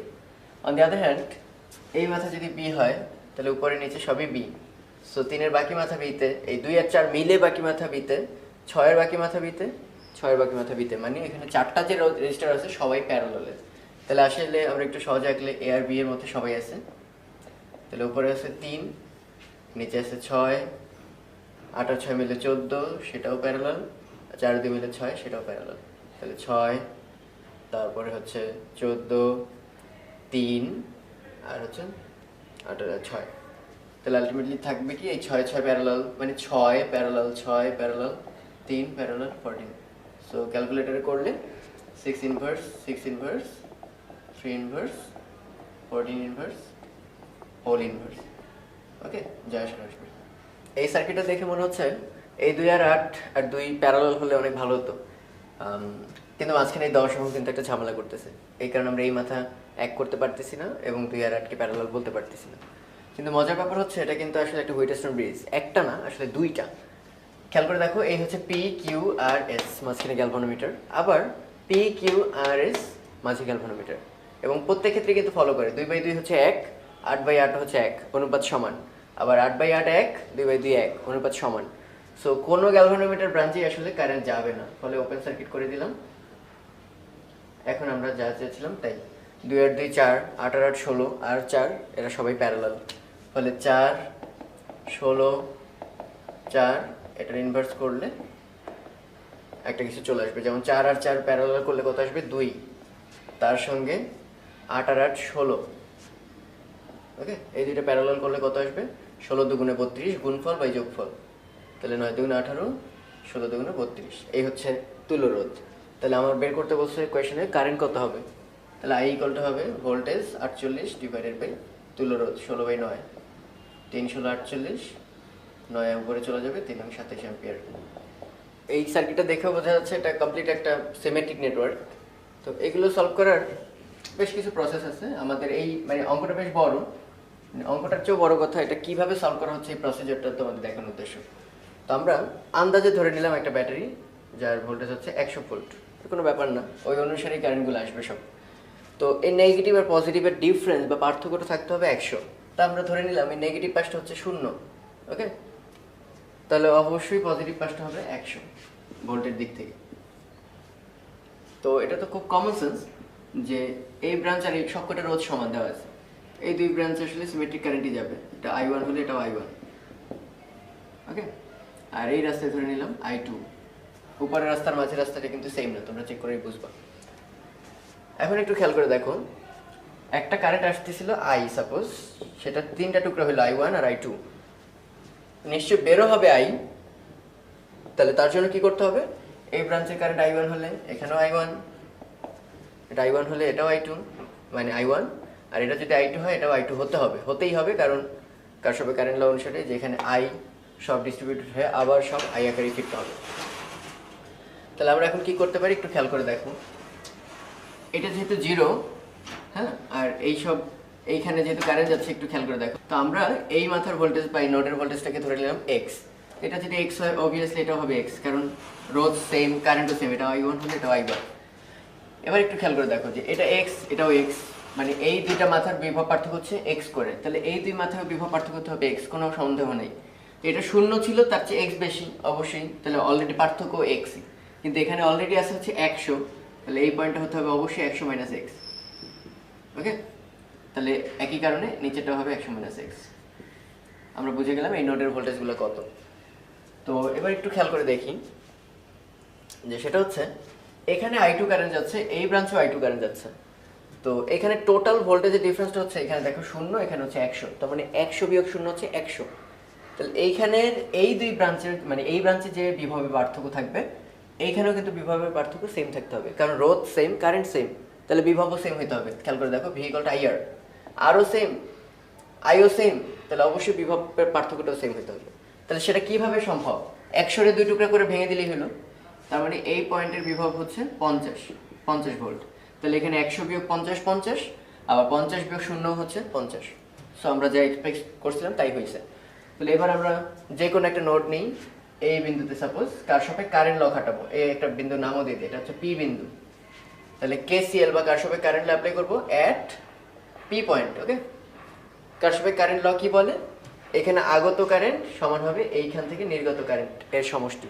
তাহলে আগত কারেন্টের ভ্যালু কত হবে দেখো, এই মাথার ভোল্টেজ হচ্ছে 100 আর রোধ হচ্ছে R, আর এই মাথার ভোল্টেজ হচ্ছে 100 - x। তাহলে দেখো এর মধ্যে দিয়ে কারেন্ট যাবে V1 - V2 divided by R। তাহলে V1 হচ্ছে 100 মাইনাস V2 হচ্ছে 100 - x ডিভাইডেড বাই R, ওকে? এটা হচ্ছে ঢুকলো যে কারেন্ট, এবং বের হওয়া কারেন্ট সমান কি হবে খেয়াল করে দেখো, ঢোকা কারেন্ট সমান বের হওয়া কারেন্ট। বের হবে কি দেখো, এই মাথায় V1 আর এটা হচ্ছে V2, তাহলে 100 - x V1 - V2 divided by রোধ আগের মতো R, প্লাস এই মাথায় কারেন্ট কত যাচ্ছে দেখো, এই মাথায় ভোল্টেজ হচ্ছে 100 - x আর এটা হচ্ছে 50, তাহলে V1 হচ্ছে 100 - x আর ওই মাথা হচ্ছে 50 V2 ডিভাইডেড বাই R। তাহলে এটা সলভ করলেই আর আর কাটা যাবে, এখান থেকে আমরা একটা x এর ভ্যালু পাবো, ক্যালকুলেট করে তোমরা ভ্যালুটা বের করে নেবে আগে। এবার খেয়াল করে দেখো, আমাদের টার্গেট হচ্ছে তুল্য রোধ বের করা। তাহলে এখানে বিভব জানি, কারেন্ট জানি, তাহলে এখানে টোটাল রোধটাই হবে তুল্য রোধ। তাহলে আমি লিখতে পারি V হচ্ছে আমাদের 100 ভোল্ট সমান I, কারেন্ট হচ্ছে আমাদের I, আর টোটাল রোধ যেটা এটাই আমাদের নির্ণয় করতে হবে, আর ইকুইভ্যালেন্ট বা তুল্য রোধ। তাহলে 100 তো আমরা জানলামই, এবার I সমান কি একটু খেয়াল করে দেখি, আবারও কারশফের কারেন্ট ল, এই I সমান আমরা বলতে পারি না I1 + I1 + I2, কারণ এই I কারেন্টেই তিনটে টুকরো হয়েছে কারশফের কারেন্ট ল অনুসারে। তাহলে আমরা লিখতে পারি I1 + I1 মাঝে হচ্ছে I2, that is 2I1 + I2 into তুল্য রোধ, যেটা আমাদের নির্ণয় করতে হবে। এখন I1 কিভাবে পাবো, I2 কিভাবে পাবো, সবই আমাদের জানা ইজি। খেয়াল করে দেখো এই সার্কিটে I1 সমান হবে এই বিন্দুর বিভব হচ্ছে 100 মাইনাস এই বিন্দুর বিভব হচ্ছে 100 - x ডিভাইডেড বাই তুল্য মানে রোধ হচ্ছে R। তাহলে এখান থেকে I1টা পেয়ে যাবো। এবার I2 কিভাবে পাবো, I2 এর দিকে তাকিয়ে দেখো, এখানে হচ্ছে 100, এখানে হচ্ছে 50, 100 বিয়োগ 50 ডিভাইডেড বাই রোধ হচ্ছে আর। তাহলে এখানে I1 জানি, I2 জানি, আর একটু আগে আমরা x নির্ণয় করে ফেলছি, সো এখানে x এর কোনো ঝামেলা হবে না। তারপর এটা সলভ করে তুল্য রোধটা বের করে ফেলবো। এখানে I1 এবং I2 এর মান ওখান থেকে বসিয়ে দেবো। ওকে, ক্যালকুলেশন মেজার হচ্ছে ওই কনসেপ্টটা, যে একটা কারেন্ট এসে উপরে নিচে সিমেট্রিক ব্রাঞ্চ পেয়ে একইভাবে ভাগ হবে, একইভাবে যুক্ত হবে, তারপর কারশফের ভোল্টেজ ল কারেন্ট অ্যাপ্লাই করে আমরা তুল্য রোধ বের করতে পারি। এটা একটা আলাদা সিস্টেম আর কি। এটা হচ্ছে সেই যে ব্যাটারির মিশ্র সমাবেশ, যেটা তোমরা নাম শুনছো, যে ব্যাটারিকে আমরা সিরিজে লাগাতে পারি, প্যারালাল লাগাতে পারি। ওকে, আর এটা হচ্ছে কম্বিনেশন। এখানে এইগুলো সিরিজে, তারা আবার পরস্পর প্যারালালে ব্যাটারির ক্ষেত্রে। তো সেই ক্ষেত্রে আমাদের রুল ছিল, মনে করে দেখো এখানে টোটাল ব্রাঞ্চ কয়টা, 3টা, ওইটাকে আমরা এম নামে ডাকি। আর প্রতি ব্রাঞ্চে কয়টা ব্যাটারি, 2টা, ওটাকে এন নামে ডাকি।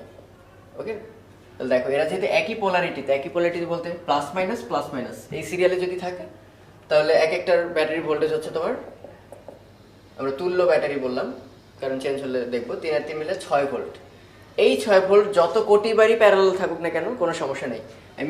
এটা যদি 10 ভোল্টের একটা ব্যাটারি হয় এবং তার সঙ্গে যদি অনেকগুলো 10 ভোল্ট প্যারালাল থাকে, আইডিয়াল ব্যাটারির ক্ষেত্রে বলতেছি, তাহলে এই দুই মাথায় অলওয়েজ 10 ভোল্টই পাবা।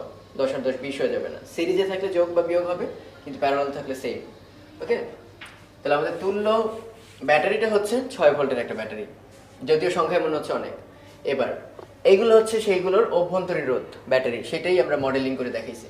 তাহলে এরকম অভ্যন্তরীণ রোধের পরিমাণ কি হবে তুল্য, প্রতি ব্রাঞ্চে আছে 2টা করে, এরকম ব্রাঞ্চ আছে 3বার করে, তাহলে প্রতি ব্রাঞ্চে যেহেতু 2বার, তাহলে এক একটার ভ্যালু হচ্ছে 4 করে। তো 4 × n divided by m। Divide করলাম কেন, কারণ এই 4 আর 4 মানে হচ্ছে 4 × m, এরকম যত সংখ্যক থাকবে সিরিজে, এই জিনিসটা n বার আছে প্যারালালি। তাহলে আমি বলছিলাম না, একই মানের যদি অনেকগুলো প্যারালাল থাকে, তাহলে তুল্য রোধ হবে হচ্ছে ব্রাঞ্চের সংখ্যা দিয়ে ভাগ করে দিতে হবে মানটাকে।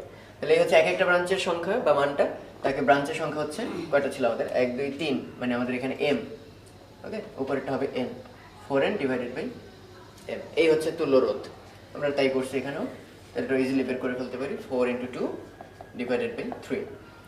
তাহলে আমরা ভোল্টেজও জানলাম, আমরা তুল্য রোধও জানলাম। তো কোয়েশ্চেন করছে, বাইরে সাপোজ 6 ওহমের একটা রোধ আছে, এই রোধের মধ্যে দিয়ে কারেন্ট কত। তাহলে কারেন্টের ডেফিনেশন এই যে সেই 9 থেকে আমরা শিখছি, E ডিভাইডেড বাই তুল্য রোধ প্লাস অভ্যন্তরীণ রোধ। সেই অভ্যন্তরীণ রোধ আজকের একটা না, সেই অভ্যন্তরীণ রোধগুলোরও তুল্য রোধ। সো আমরা বুঝে গেছি E হচ্ছে এই যে ইকুইভ্যালেন্ট 6 ভোল্ট। ওকে, তুল্য অভ্যন্তরীণ রোধ হচ্ছে সেই 8/3 প্লাস কোন রোধের মধ্য দিয়ে বের করতে বলছি কারেন্টটা, 6। ওকে, এটা তুলনা লিখে আর লিখে শুরু, এই হচ্ছে তোমার কারেন্টের মান বের করে ফেলতে পারবে। আগের অঙ্কটারই আরেকটা ইজি ভার্সন এখানে দেখতে পাচ্ছ, যে এখানে ব্যাটারি মাত্র 2টা, তাতে কোনো সিরিজ নেই, শুধু প্যারালাল কম্বিনেশন, তার ভ্যালু ডিফারেন্ট। আগেটার মতো এত ইজি না। 2টা অভ্যন্তরীণ রোধ আছে আর বাইরে একটা রোধ আছে 4 ওহম। তো কোয়েশ্চেন করছে এই 4 ওহমের মধ্যে দিয়ে কত কারেন্ট যাবে। তো এই অঙ্কটা কারশফের ভোল্টেজ ল দিয়ে ইজিলি সলভ করা যায়। এইখানে একটা লুপ আছে, এখানে একটা লুপ আছে, 2টা লুপ সলভ করতে হবে। তো আরেকটা মজার থিওরি আছে, সেই থিওরিটা হচ্ছে এরকম, যদি এরকম সিচুয়েশন দেখো, একটা রোধ, একটা ব্যাটারি, একটা রোধ, এখানে কোনো ব্যাটারি নাই আর একটা রোধ আছে, কিন্তু আমরা তো মনে মনে ভাবতে পারি এখানেও একটা ব্যাটারি আছে, মানে তাহলে সবকটাই এমন না, ব্যাটারি রোধ ব্যাটারি রোধ ব্যাটারি রোধ। কিন্তু যেহেতু এখানে কোনো ব্যাটারি নাই, তাহলে এখানে লিখে রাখতে হবে 0 ভোল্ট, যেহেতু তার শর্ট করা মানে হচ্ছে দুই প্রান্তে কোনো বিভবের পার্থক্য নাই। এইরকম যখন তুমি সাজাতে পারবা, তখন একটা থিওরির সাহায্যে ইজিলি এই দুই মাথার বিভব পার্থক্য বের করে ফেলতে পারবা। সেটা কি, মিলারের থিওরেম বলা হয় ওটাকে। সেই তুল্য মানে তুল্য বিভব পার্থক্য বা তুল্য ইএমএফ হবে কিভাবে লিখবো দেখো, প্রত্যেকটা ব্যাটারি আর তার রোধ দিয়ে ভাগ করবো, কিরকম, 12/3 যোগ 18/6 যোগ 0/4 E/R1 E/R2 E/R3 divided by 1/R1 1/R2 1/R3। এটা সলভ করলে একটা তুল্য ইয়ে পাবা, ব্যাটারি বা তুল্য ইএমএফ পাওয়া যাবে। সেটা কত, 3 4 12 3 6 18 যোগ 0 ডিভাইডেড বাই 1/3 1/6 1/4। একটু ক্যালকুলেশন করে দেখবা, মেবি এটা 2 ভোল্ট আসবে। ওকে, যা আসার আসবে। এখন কোয়েশ্চেন হচ্ছে এখানে কারেন্ট কত। এখন দুই মাথার বিভব পার্থক্য তুমি জানো, সেই বিভব পার্থক্য মাত্রই দেখলে 2 ভোল্ট। এখন তুমি ভুলে হয়তো লিখে দিবা I সমান V হচ্ছে 2 ভোল্ট ডিভাইডেড বাই রোধ হচ্ছে 4 ওহম। হবে না, কারণ বেসিক ল ছিল কিন্তু ই আই ইকুয়াল হবে E divided by capital R plus small R, মানে অভ্যন্তরীণ রোধ কিন্তু কনসিডার করতে হবে। তাহলে আমাদের এখানে সেই দুইটা দেখতে পাচ্ছি একটু আগে যেমন শিখছিলাম আমরা, 3 আর 6 প্যারালাল। ওকে, 3 আর 6 প্যারালাল রোধ আছে, তাহলে এখানে অভ্যন্তরীণ রোধটা কত হবে? 3 আর 6 প্যারালাল, 3 6 18 গুণফল বাই যোগফল, দ্যাট ইজ 2। সো আলটিমেটলি 4 আর যোগ 2 এর উপরে আসবে 2, that is 2/6, that is 1/3 ampere. Okay, তাহলে এই ফর্মুলাটা মনে রাখবা। অবশ্যই ব্যাটারি সিরিজে রোধ, ব্যাটারি সিরিজে রোধ, ব্যাটারি সিরিজে রোধ। আরও একটা জিনিস মনে রাখবা, এখানে সব কিন্তু প্লাস মাইনাস ফর্মে ছিল, কোনো পোলারিটি কিন্তু চেঞ্জ ছিল না। কখনো যদি দেখো সাপোজ এইটা এরকম উল্টা লাগানো আছে, তখন কিন্তু এই দুইটা প্লাস দিলেও এটার জন্য আবার মাইনাস দিতে হবে, ওটা অবশ্যই মনে থাকবে তোমাদের। এটা একটা মিটার ব্রিজের অঙ্ক, খুব সিম্পল, যে সবসময় অঙ্কগুলো এমন থাকে, একটা রোধের মান থাকে অজানা আর একটা থাকে জানা, নিষ্পন্দ বিন্দুর দূরত্ব দেওয়া থাকে, কোয়েশ্চেন করে অজানা রোধের মান কত। তো এই অঙ্কটা ইচ্ছা করেই দেওয়া যাতে করে তোমাদের বেশ কিছু জায়গায় সতর্ক থাকতে হয়। এখানে বাম এবং ডান ফাঁকা উভয় রোধই অজানা, এবং নিষ্পন্দ বিন্দুটার ভ্যালু দেওয়া আছে ডান প্রান্ত থেকে। ইচ্ছা করি কথাটা বললাম এই জন্য যে ম্যাক্সিমাম বইই থাকে হচ্ছে বাম প্রান্ত থেকে, তাই সবাই ভাবে মানে দেওয়া থাকলে এই মাথার দূরত্ব মেপে নেয়। তো অবশ্যই কোয়েশ্চেনটা পড়ে দেখবা যে দূরত্বটা কি ডান মাথা থেকে দেওয়া না বাম মাথা থেকে দেওয়া। ওকে, কোয়েশ্চেনটা হচ্ছে দুইটা ফাঁকের রোধ অজানা, নিষ্পন্দ বিন্দু ডান প্রান্ত থেকে 30 সেন্টিমিটার বামে পাওয়া গেছে। এরপর করলাম কি, এই যে ডান ফাঁকার রোধ যেটা আছে, এরপর করা হলো কি বাম ফাঁকের যে রোধটা ছিল যেটা অজানা ছিল এখনো জানি না, সেটার মান আমি 10 ওহম বাড়াই দিলাম। ফলাফল কি হলো, একটু আগে তো দেখছিলাম আমরা নিষ্পন্দ বিন্দু এই পয়েন্টে ছিল 30 সেন্টিমিটার ডান পাশ থেকে, বাট সেটা স্টিল 5 সেন্টিমিটার ডানে সরে গেছে আরো। তাহলে আমরা বুঝতে পারতেছি এই মাথা থেকে এখন হচ্ছে 25 সেন্টিমিটার। ওকে, আর আমরা তো জানি মিটার ব্রিজ নামটাই আসছে হচ্ছে 1 মিটার থেকে, মানে 100 সেন্টিমিটার। তাহলে এই মাথা 30 হলে আমরা সবকিছু ক্যালকুলেশন করি বাম প্রান্ত থেকে, তাহলে 100 বিয়োগ 30 কত আসবে? 70 সেন্টিমিটার এই পাশটা। ওকে, আমাদের এই তথ্যটা দরকার। সিমিলারলি এটা যদি 25 হয়, এখানে 70 এর বদলে 75 হয়ে যাবে, 75 সেন্টিমিটার বাম মাথা থেকে। তারপর ফর্মুলা কোয়াইট ইজি, তোমরা এভাবে মনে রাখতে যাবে না, P/Q = R/S, এভাবে মনে রাখার দরকার নেই। যেটা যার নিচে ওইটাই সূত্রের মধ্যে ওটা নিচেই থাকবে। কিরকম? P বাই এই দৈর্ঘ্যটা, Q বাই এই দৈর্ঘ্যটা, তাহলে কত আসবে? P/70 সমান Q/30। এই একটা সমীকরণ পাচ্ছি আমরা, P/Q = 7/3। ওকে, আর এখানে আমরা কি পাচ্ছি একটু খেয়াল করো, আবার উপরে নিচে মানে P + 10 divided by 75 equal to হবে Q ডিভাইডেড বাই 25। ঠিক আছে, তাহলে এখান থেকে আমরা আরেকটা সমীকরণ পাবো। এই দুটো সমীকরণ সলভ করলেই আমরা P আর Q এর ভ্যালুটা পেয়ে যাবো। P এর মান পাবো, Q এর মান পাবো, মানে অজানা রোধটা আমরা জানতে পারবো। আমরা এই চ্যাপ্টারের সামান্য একটু বেসিক দেবো, সেটা হচ্ছে পোটেনশিওমিটার। পোটেনশিওমিটার দিয়ে একদম পারফেক্টলি কোনো একটা জিনিসের ইএমএফ বা ভোল্টেজ মাপা যায়। ওকে, নর্মালি কিন্তু ভোল্টমিটার দিয়ে ভোল্টেজ মাপি আমরা, কিন্তু সেই ক্ষেত্রে কিছুটা লস হয়, ওর মধ্যে দিয়ে কিছুটা কারেন্ট পাস হওয়ার কারণে মেইন ভোল্টেজটা ইএমএফ এর চেয়ে কম পাওয়া যায়। বাট এই সব ক্ষেত্রে আমরা দেখবো যে কোনো রকম লস নেই ভোল্টেজের, এক্স্যাক্টলি যা পাওয়ার কথা আমরা তাই পাবো। তো পোটেনশিওমিটারটা কেমন দেখতে? এইখানে একটা ব্যাটারি থাকবে, এখানে একটা রিওস্টেট থাকবে, রিওস্টেট মানে এর রোধের মান চেঞ্জ করা যায়, ওখানে একটা অ্যামিটার থাকবে, আর এইখানে লম্বা একটা তার থাকবে। মেইন সার্কিটে এতটুকু না, এরকম অনেকগুলো তোমাদের বইয়ে দেখে নিবা, এরকম প্রায় 10 বার প্যাচ দেওয়া থাকে, প্রত্যেকটা 1 মিটার করে, এরকম 10 মিটার লম্বা একটা তার থাকে। ওকে, এই সার্কিটটাকে বলা হয় প্রাইমারি সার্কিট বা মেইন সার্কিট। ওকে, এটা হচ্ছে প্রাইমারি সার্কিট। আর নিচেরটা হচ্ছে সেকেন্ডারি সার্কিট। কারণ কি, এই ব্যাটারির ভোল্টেজ আমরা জানি আগে থেকে, সাপোজ 1.5 ভোল্টের ব্যাটারি, 5 ভোল্টের ব্যাটারি, বাট নিচেরটা হচ্ছে ইএমএফটা আননোন, মানে আমি একটা ব্যাটারি এটা চেক করতে চাই আমার ব্যাটারিটার ইএমএফ কত। ওকে, এইখানে দেবো আমরা সেই ব্যাটারির দুই মাথা। এখানে একটা গ্যালভানোমিটার থাকবে, আমাদের টার্গেট হবে এই গ্যালভানোমিটারের বিক্ষেপ যাতে শূন্য হয়। এই ব্যাটারিটা রাখার পরও এইখান থেকে কোনো কারেন্ট পাস করতে পারবে না। এখানে আমরা যেটা দেখাচ্ছি ওটার নাম জকি, এটা একটা সুইচের মতো, এটা আমরা মানে সরাতে পারি তার বরাবর। যে পয়েন্টে লাগালে এখানে গ্যালভানোমিটারের কাঁটাটা কোনো বিক্ষেপ দেয় না, ওই পয়েন্টটাকে বলে নিষ্পন্দ বিন্দু বা নাল পয়েন্ট। তো আমাদের টার্গেট থাকে হচ্ছে নাল পয়েন্টটা বের করা। তো আমরা ধরলাম নাল পয়েন্ট হচ্ছে সি। ওকে, তাহলে যদি কখনো এমন হয় যে এই যে যেমন এইখান থেকে কত কারেন্ট আসবে আমরা একটু চেক করে দেখি। এই যে এই ব্রাঞ্চে কারেন্টটা কত হবে, এটা না, এই নিচের ব্রাঞ্চে কারেন্টটা আমরা বের করতে পারি কিভাবে? টোটাল ভোল্টেজ হচ্ছে EP primary voltage divided by রোধ হচ্ছে RH প্লাস এই যে 10 মিটার লম্বা তার, সেই তারের মানে আমি RW লিখলাম, সেই পুরো তারের রোধ RW। এই হচ্ছে কারেন্টের মান। তাহলে আমরা কি দাবি করতে পারি না, এই যে এ আর বি এই দুই মাথার ভোল্টেজটা কত হবে, V A B equal to I into ওই দুই মাথার রোধ। ওকে, সেই রোধটা হচ্ছে আর ডাব্লিউ। তাহলে আমরা লিখতে পারি আই হচ্ছে এখান থেকে পেলাম ইপি আর এইচ প্লাস আর ডাব্লিউ ইন্টু আর ডাব্লিউ, এখান থেকে পেয়ে গেলাম ওই দুই মাথার টোটাল ভোল্টেজটা। এখন কখনো যদি দেখা যায় এই টোটাল ভোল্টেজটা, ওকে, এখানে যে ভোল্টেজটা ড্রপ হলো সেই ভোল্টেজটা ড্রপটা এইখানে যে ব্যাটারিটা ছিল তার চেয়ে বেশি, তখন কি হবে, এর মধ্য দিয়ে কারেন্ট পাঠাবে তখন, কারণ এখানে একটা বড় মানের ব্যাটারি কাইন্ড অফ, আর এখানে একটা ছোট মানের ব্যাটারি, তখন মিসম্যাচ হয়ে কারেন্ট এই দিক থেকে ফ্লো করবে, তোমরা দেখতে পাবা গ্যালভানোমিটার ডান দিকে ঝুঁকে গেছে। অথবা এটার ড্রপ যদি কম হয় তখন দেখবা বাম দিকে ঝুঁকে গেছে কোনো কারণে।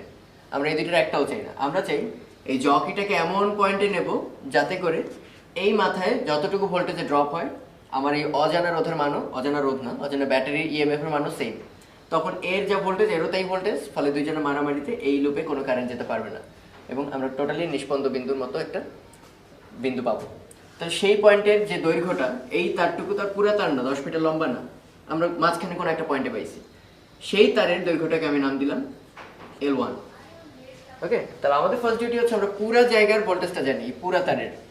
তাহলে একক প্রতি একক দৈর্ঘ্যের ভোল্টেজটা পাবো, একক দৈর্ঘ্যের ভোল্টেজটা হবে সিম্পলি কি হবে, ভিএবি ডিভাইডেড বাই সেই 10 মিটার লম্বা, আমি ক্যাপিটাল এল নাম দিলাম, এটাকে আমরা ল্যামডা নামে রাখি, ভোল্টেজ গ্রেডিয়েন্ট বা ভোল্টেজের ঢাল আর কি। ওকে, তাহলে 1 সেন্টিমিটারে হচ্ছে ভোল্টেজের ড্রপ হয় ল্যামডা পরিমাণ, আর আমাদের এখানে লেংথটুকু পাইছে হচ্ছে L1, অর্থাৎ L1 দৈর্ঘ্যে ভোল্টেজের ড্রপ হবে এই।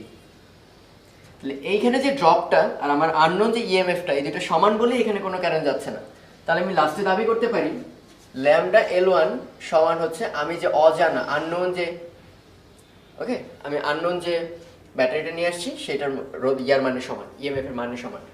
তাহলে এখান থেকে একটা জিনিস কিন্তু কোয়াইট ক্লিয়ার, ল্যামডা কিন্তু কনস্ট্যান্ট, প্রতি 1 সেন্টিমিটারে কতটুকু ভোল্টেজ ড্রপ, তাহলে আমি যে ব্যাটারি আনবো আননোন সেটা সমানুপাতিক L1, মানে নিষ্পন্দ বিন্দুটা বাম পাশ থেকে কত দূরে এই দৈর্ঘ্যের সমানুপাতিক। ওকে, দৈর্ঘ্য যত বেশি ভোল্টেজ ড্রপ তত বেশি, মানে এখানে যত ব্যাটারি বড় লাগাবো লেংথ তত বড় হবে, তত বড় লেংথ জুড়ে যে ভোল্টেজ ড্রপ হবে ওইটা সমান হতে হবে তখন।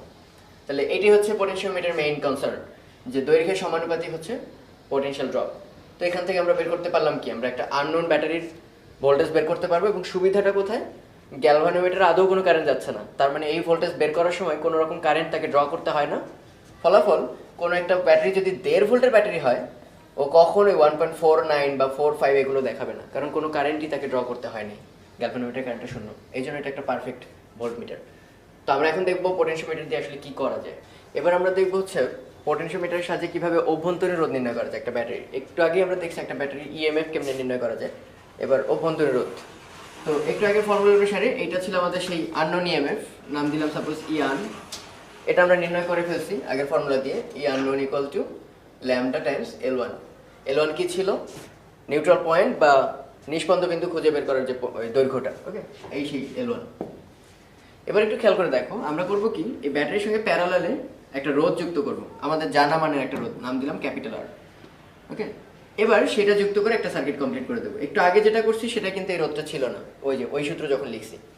এবার এই রোধ যুক্ত করলে কি হবে, আমরা জানি গ্যালভানোমিটারের মধ্যে দিয়ে এখনো কোনো কারেন্ট যাবে না, কিন্তু এর মধ্যে দিয়ে কিন্তু ঠিকই কারেন্ট যাবে রোধের মধ্যে দিয়ে, যেহেতু সার্কিট কমপ্লিট হবে। তো আমরা তো এটা সেই ছোটবেলা থেকেই জানি নাইনে, সেই যে হারানো বিভব নাম তোমরা শুনছো, যে একটা ব্যাটারি দুই মাথায় যদি ভোল্টমিটার লাগাও তাহলে তুমি ইএমএফটা পাবা যদি পারফেক্ট একটা ভোল্টমিটার হয়, কিন্তু তুমি যদি একটা রোধ লাগাও তাহলে কিন্তু এটা আশা করবা না যে এই রোধের দুই মাথার ভোল্টেজ আর ব্যাটারির ইএমএফ সেম, কারণ আমরা জানি ব্যাটারির মধ্যে আমরা না দেখলেও একটা অভ্যন্তরীণ রোধ আছে। তাহলে যখনই কারেন্ট যায় ওইখানে একটা ভোল্টেজে ড্রপ হয়, যেটা তুমি ভোল্টমিটারে আসলে দেখতে পাচ্ছ না। আসলে এই ঘটনাটাই ঘটবে, যখনই এর মধ্যে দিয়ে কারেন্ট যাবে তখন কিন্তু আর পোটেনশিয়াল ই আননোনের সমান নাই, একটু আগে যতটা বেশি ছিল, ফলে দেখবা এবার কিন্তু গ্যালভানোমিটার ঝুঁকে গেছে। তখন আবার নতুন করে আমাদের একটা নিষ্পন্দ বিন্দু আনতে হবে আগেরটা থেকে একটু ডিফারেন্ট পয়েন্টে, ওটাই কোনো সমস্যা নেই। নতুন পয়েন্ট সাপোজ ধরলাম সি প্রাইম। তাহলে এবার একটু খেয়াল করো, সি প্রাইম পয়েন্টে আসার পর আবার গ্যালভানোমিটার নিষ্পন্দ, মানে এখানে আর কোনো কারেন্ট যাচ্ছে না, কিন্তু স্টিল এর ভেতরে কিন্তু কারেন্ট যাবে, সার্কিট যেহেতু কমপ্লিট।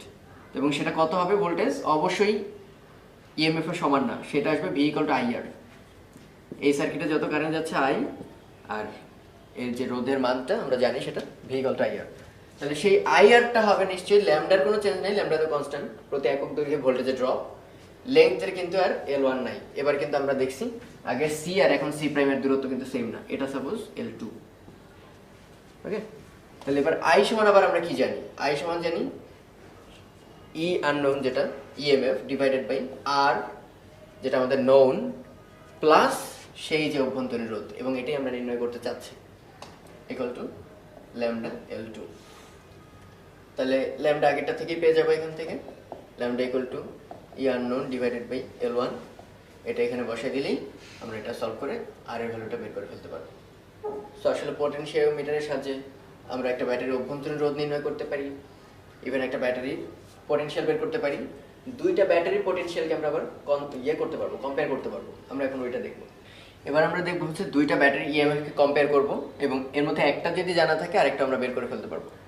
কীরকম, যে আমরা এবার আগের মতোই পুরো সার্কিট এবার দুইটা ব্যাটারি প্যারালাল রাখবো, এবং এখানে একটা সুইচ দিয়ে অ্যাট এ টাইম একটাকে কন্ট্রোল করবো। আই মিন এই সুইচটা যদি উপরে থাকে তাহলে শুধুমাত্র এটা আছে, বাকিটা খোলা, আর সুইচটা যদি নিচে থাকে নিচেরটা থাকবে, উপরেরটা খোলা।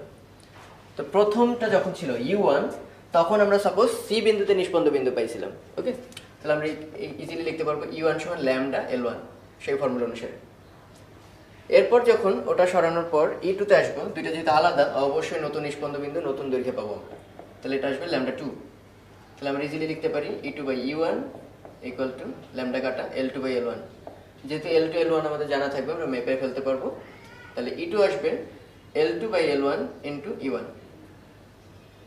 আর যদি কোনোভাবে E1টা আমাদের জানা থাকে তাহলে আমরা ইজিলি E2টাও বের করে ফেলতে পারবো।